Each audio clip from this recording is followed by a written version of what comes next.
Hello and welcome to the Pastor Well podcast. This is Hershael York, the Dean of the School of Theology at the Southern Baptist Theological Seminary in Louisville, Kentucky. I'm also pastor of the Buck Run Baptist Church in Frankfort. The Pastor Well podcast is dedicated to helping those who serve the Church of the Lord Jesus Christ be faithful in their ministry. And today I am delighted to welcome Tim Challies with us, and we're going to be talking about preaching, theology, the proper use of the internet, a lot of different things. Tim, welcome to Pastor Well. Thanks for having me. Delighted that you're here. Tim has written 5 books. I will not name them all, but he is best known for his Challies.com website. And tell me a little bit about yourself. You are Canadian. Canadian through and through. And tell me how you came to know the Lord and how you got into ministry. Yeah. Raised in a Christian home, so had the delight of growing up around Christians. And probably when I was in my young teens, though possibly earlier, came to know the Lord or put my faith in Him. And that process a lot of Christian kids or kids raised in a Christian home go through of just trying to separate out, am I just following mom and dad, Right. or do I really believe this stuff myself? One of 5 kids born to my parents. All of us know the Lord and follow Him. Married now to Aileen. We've been married for 20 or so years, 20 years, and father of 3 kids. You started your website in 2002, started blogging? Yeah. Okay, now, that was sort of the front wave of the whole blogging phenomenon. Yeah. And your blog just became huge. It blew up. How did that happen? Yeah. So I just started blogging. My parents had moved, and my sisters had all moved down to the States, and my brother, so my whole family moved to the States. And I just started writing some articles for them, or just writing some of what was going on in life for them. This was before Facebook, right? So there wasn't that social media in which to do stuff like that. So I started a website, and along the way, I was part of a church that was just exploring some things, and I think starting to explore some theology I wasn't comfortable with. So I just started writing about it as my way of thinking out loud. And other people were in churches that were exploring those same ideas, and I think they started finding my site and just reading along, and somehow it became a voice of a growing movement, I think, as people were maybe walking away from attractional kind of churches. And at that time, there was the emerging church. There was this new reform movement. And a lot of people were just trying to figure out their grounding. Where's it all going? Yeah, where's it all going, and what do I believe? And so somehow I think I became just one of those people thinking out loud in public that other people could kind of grab hold on and say, yeah, I'm thinking some of those same things. So you were how old in 2002, 2003? How old was I? Yeah. That's a good question. Too young to be doing most of what I was doing, I think, but somewhere in my 20s. Well, and how did it sort of catch fire? I mean, I can remember I'd never heard of you, and I remember somebody saying, have you read this blog? And I went there and was so blessed and impressed by what I saw. So how did you get that critical mass? I think it was honestly just taking the brute force approach of writing every day. So I decided around the end of 2003, I think I would just write every day for a year just to push myself as a kind of challenge. And that meant I had to keep finding ideas. I had to keep finding things to write about. Feed the monster. Had to feed the monster, yeah. And so that just pushed me to read lots of books and grapple with lots of ideas. And then I really think that was a lot of it, just the approach of putting a lot of content out there. And then over time, as you do that, you realize what other people are wondering, what questions they have, and how you can speak to them and speak in some ways on behalf of them. So yeah, it just sort of grew up very, very organically. Now people use the blogosphere as a platform builder. There's all these ways of using blogs to get what you want. But at the beginning, nobody knew that. We were just having fun, just exploring this new medium and realizing you could interact with people all around the world. That was an amazing thing. What would you say is distinct about your blog? Well, certainly the sheer brute force of it is distinct, just the volume of stuff I've written over the years. But also I think that's astounding. Yeah, that little tagline of informing the reforming, I think. So I came out of a very theological Dutch Reformed background. Though I'm not Dutch, I was part of the Dutch Reformed tradition and learned my catechisms and learned solid Reformed theology, and then ended up in an attractional church. Because the tradition I was in, while it was very theologically sound, it was almost anti-evangelism. And so I had it in my mind, you can't be reformed and evangelistic, and I wanted to be evangelistic. And so I sort of threw away my Reformed roots, ended up in a very attractional church, and then had this real crisis of, I think there's got to be a way you can integrate these two things where you can be evangelistic and you can be Reformed. And so I think a lot of my explorations were along those lines. Today your blog, and if you go to your site, you've got all kinds of things up there. You've got theological argument, basically, where you present a perspective. You have a lot of things that are basically recommendations of what's out there that people should read. So my question is how you find time to keep up with everything. You've got to do a great amount of reading yourself in order to recommend things to people, and yet you're writing. How do you do it? Well, it became a lot easier when it became my full-time job. So for a lot of the time I was doing two things at once. Back in the day, I was working in the tech field doing the blogging on the side. And then I was asked to be a pastor in a church, and so I was an associate pastor there for about 5 years and blogging on the side. And then the church was growing up and the blog was growing up, and I just realized I can only do one of these things. So I talked to the elders, and we decided just to focus that I would be best off just focusing on the blog. Still an elder at the church, but not on staff anymore. And so that just freed me up with time to really focus on that, just read lots, and just there's so much stuff coming our way now, so many books and so many podcasts. And one of the things I think I can offer is I've got the time to sort through this. And a lot of the book reviews I did back in the day, and I still do lots, but I think even more before, is just really thinking of pastors who get asked, how about this book? Or should I read this book? And I know a lot of pastors don't have time. Many bivocational pastors don't have time to be reading these books. So I thought, well, I can read them. They get sent to me anyways. I can read them. I can offer reviews of them and maybe just resource pastors so they can at least say, I don't know, but I read this guy and I kind of trust what he says. So why don't you read his review and tell me what you think of that? Do you read quickly? Are you able to digest a book pretty quickly? Yeah, at least enough to write a review of it. And the more you read, the easier it gets to read. And that's especially true when you read in one field and you realize everybody's just quoting the same 3 or 4 original writers anyways. So if you've read those people, how many books on Christian marriage do you really need? And then once you've read 5 or 6, is the 7th or 8th really going to be that new and different? So you can read them very quickly after a time, which helps. How many hits a day does your blog get? I have no idea. I don't pay attention to the statistics. You really don't? I have no idea. It's like I asked Tom Schreiner how many books he had written. He was like, I don't know. No idea. Yeah. No, I don't pay attention. There was a time I was really captive to the statistics, and I found that very discouraging, just very spiritually weighty. And so I just stopped paying attention. It was very, very freeing.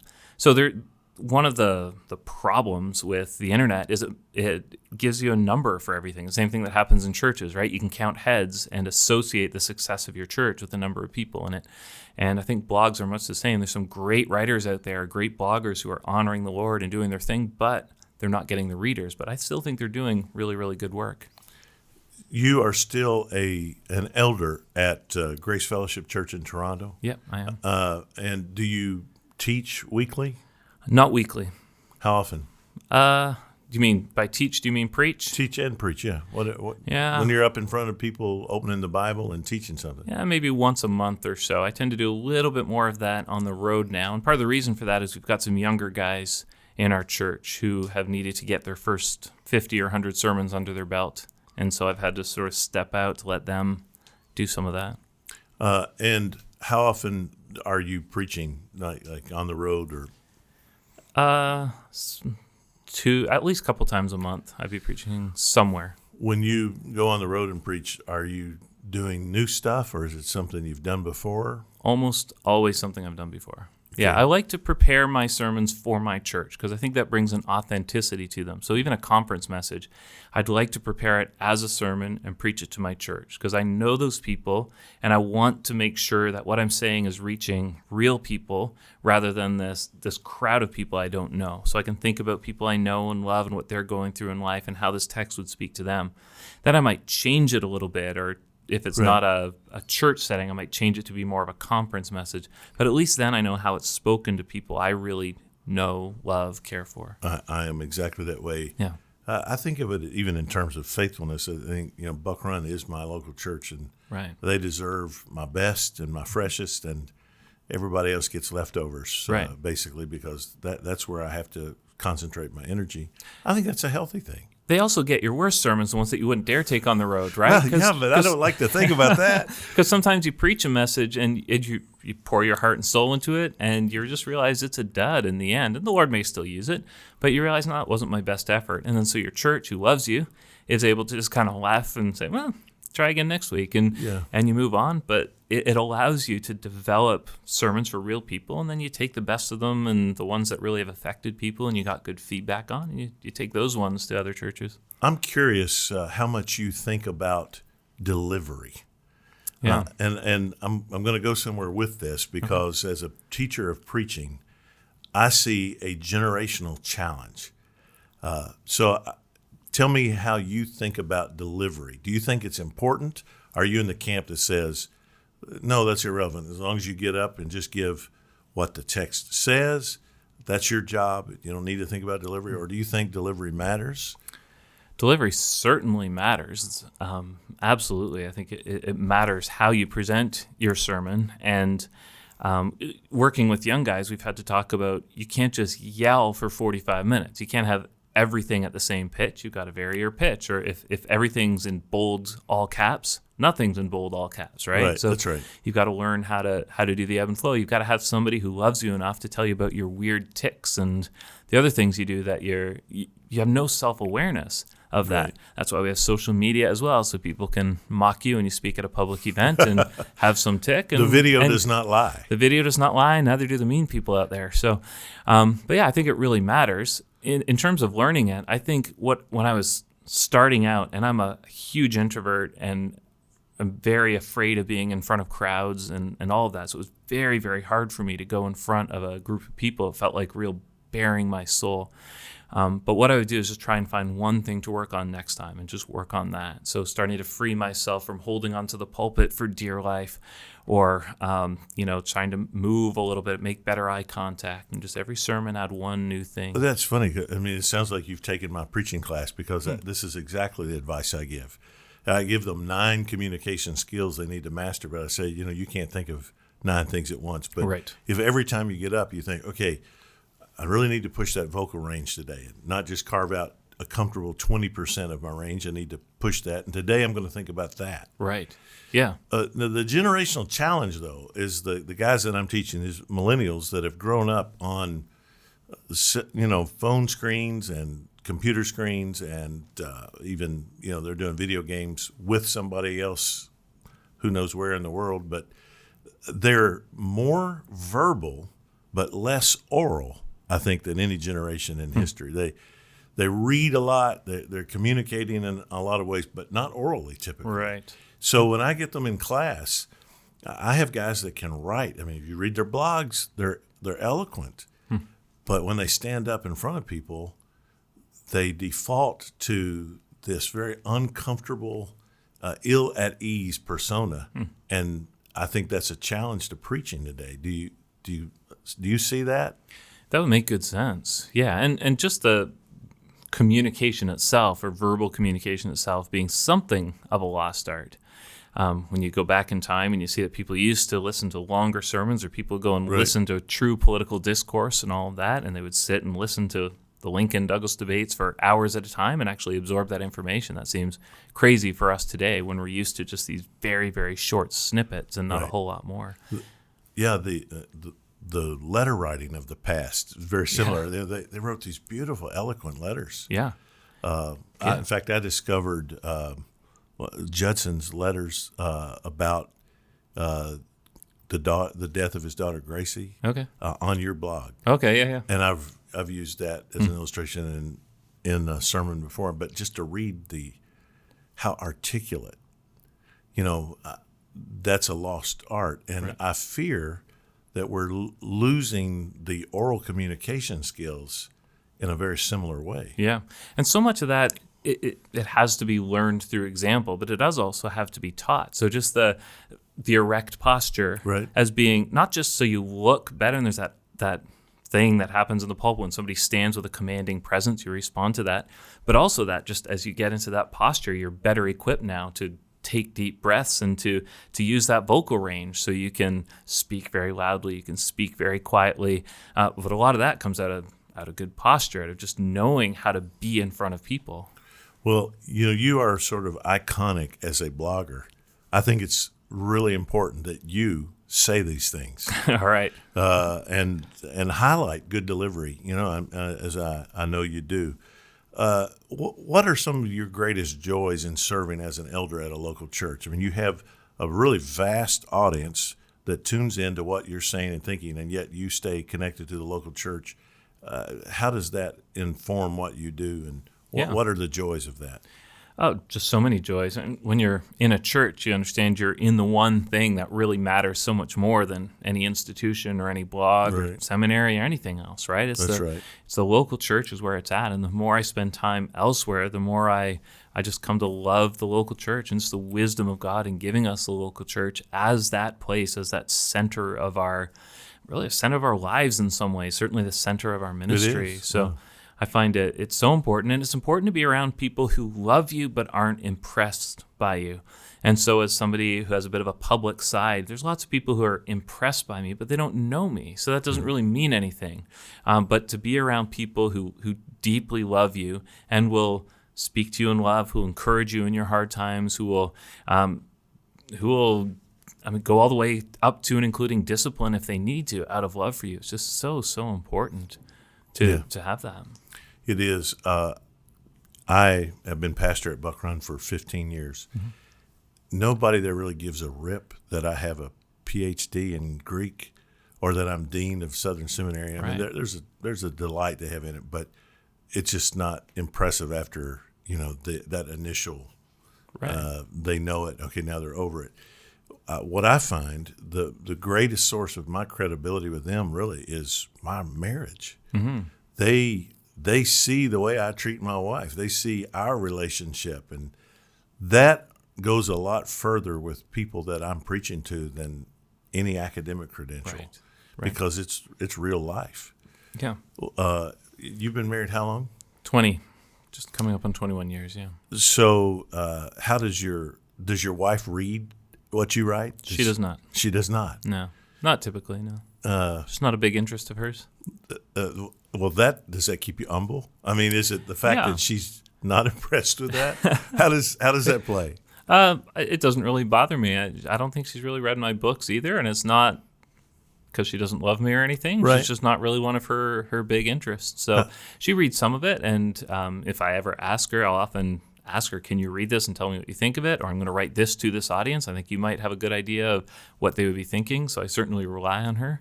But no, her job is more to hold down the fort, especially as I travel and do other things. She takes care of the home and family and is happy doing it. How about your kids? Do they read you? Do they react to what you write? My son does a little bit, I think. He's 19. My daughter, who's 16, I think she likes my stuff on Instagram pretty instantly, so she probably gets a notification or something. My 13-year-old is not reading anything I write, I don't think. There's nothing like our children to keep us humble. Yeah, absolutely. Yeah. You were saying earlier, just talking about the difference between public ministry and church ministry. I think there's way too many people who would be content to fail at local church ministry if only they could succeed at public ministry. Yeah, I think you're right. Right? And that's exactly backwards. I would consider my life a complete failure if lots of people out there said, what a great man, and people in the local church said, well, we don't know him, or you don't believe what he's actually like. So if I can succeed in my local church, if I can have those people say, no, this man is authentic. This man loves the Lord. This man loves his wife. He loves his children. The rest doesn't really matter, does it? Yeah, you're right. I was talking to somebody earlier about A.W. Pink, and right. I knew people who knew him. Yeah. My life overlapped that much with people who had known him in their youth. And my dad preached in a church that he had basically destroyed at one point. Yeah. In Kentucky. And I look at Pink, you read Pink, sometimes he just lifts you up to the heavens with what he writes. Right. And yet there was such almost a trail of bodies left behind by places that he served. Right. But then I know some guys who could never write a book. And yet the authenticity, the way they preach, the way they glorify Christ in just their daily walk.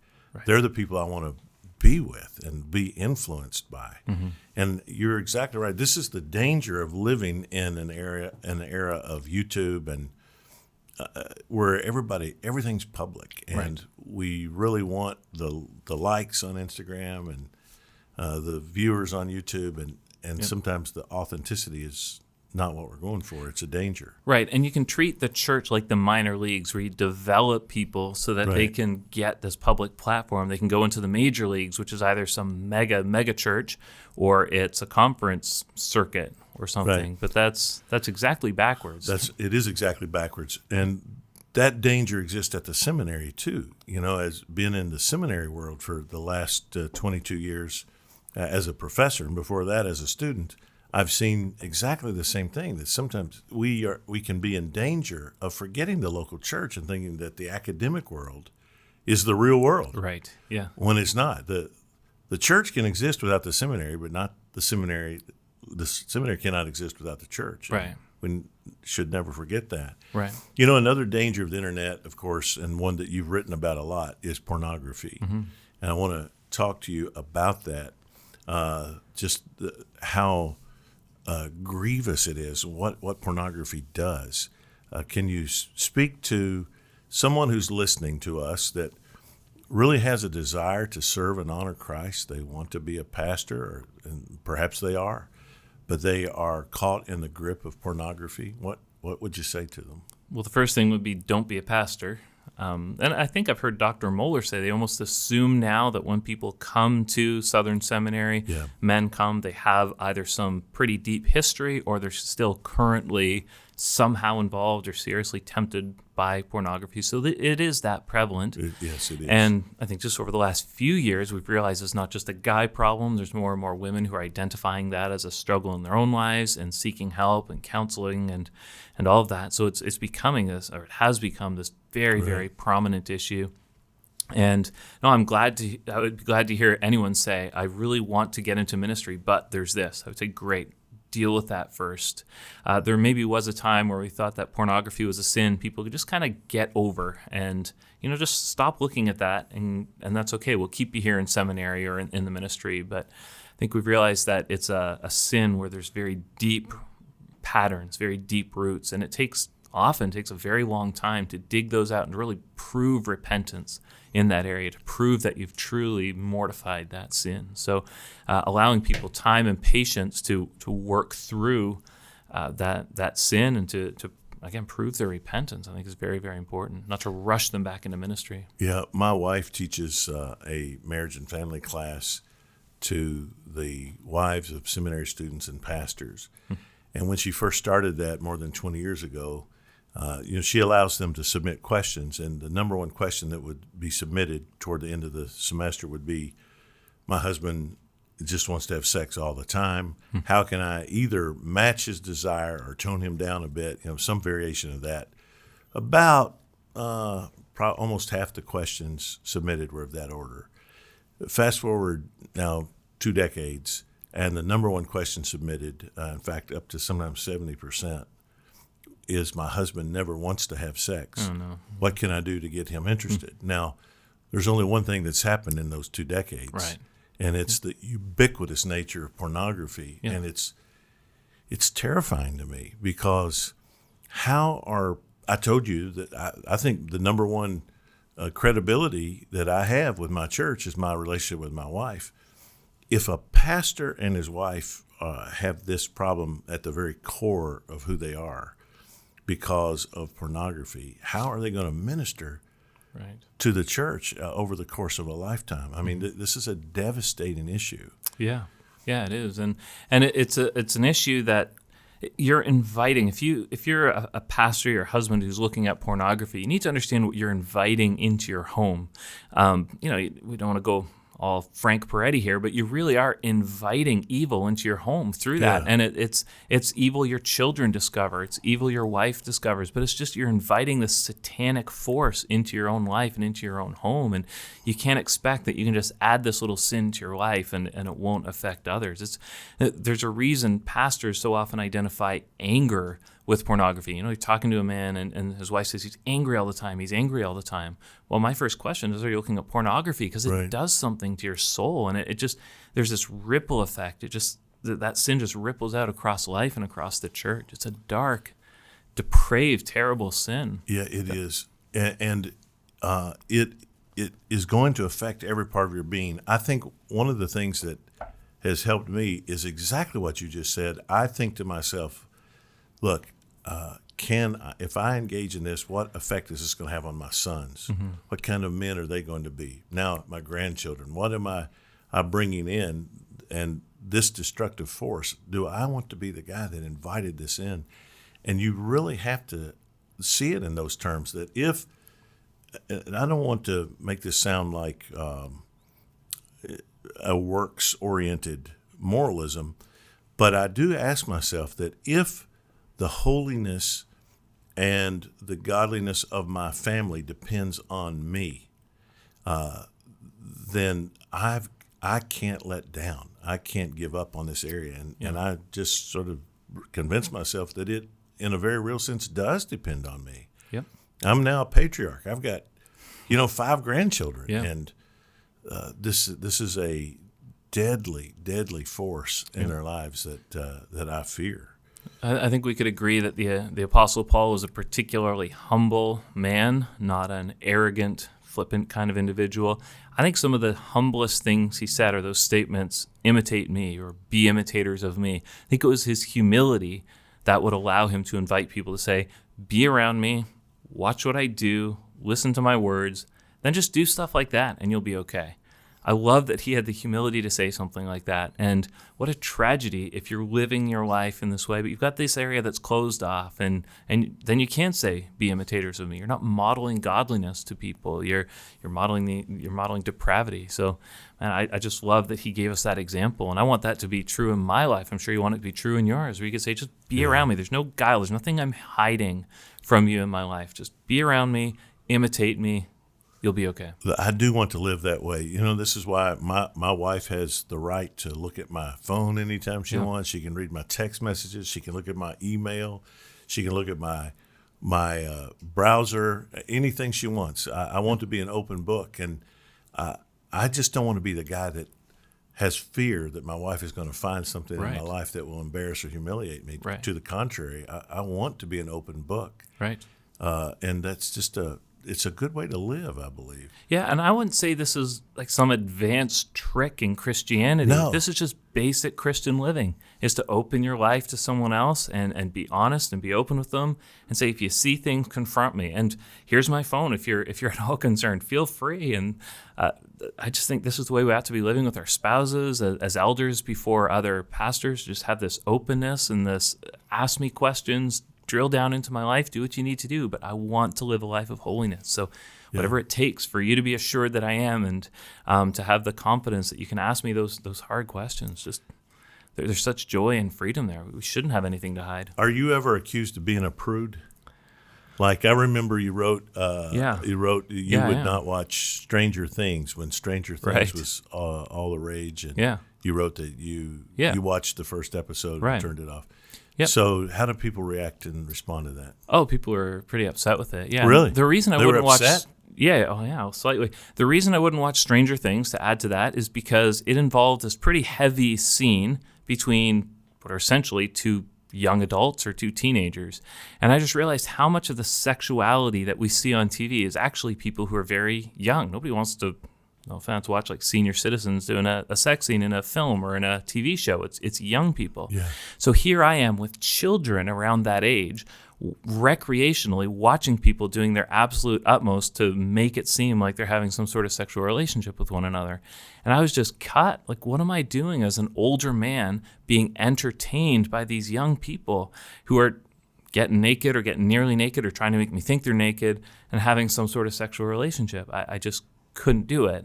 And so I had been accused of being a prude for such things. So I just wanted people to think about that, of what we're actually doing when we participate in those, by watching those things.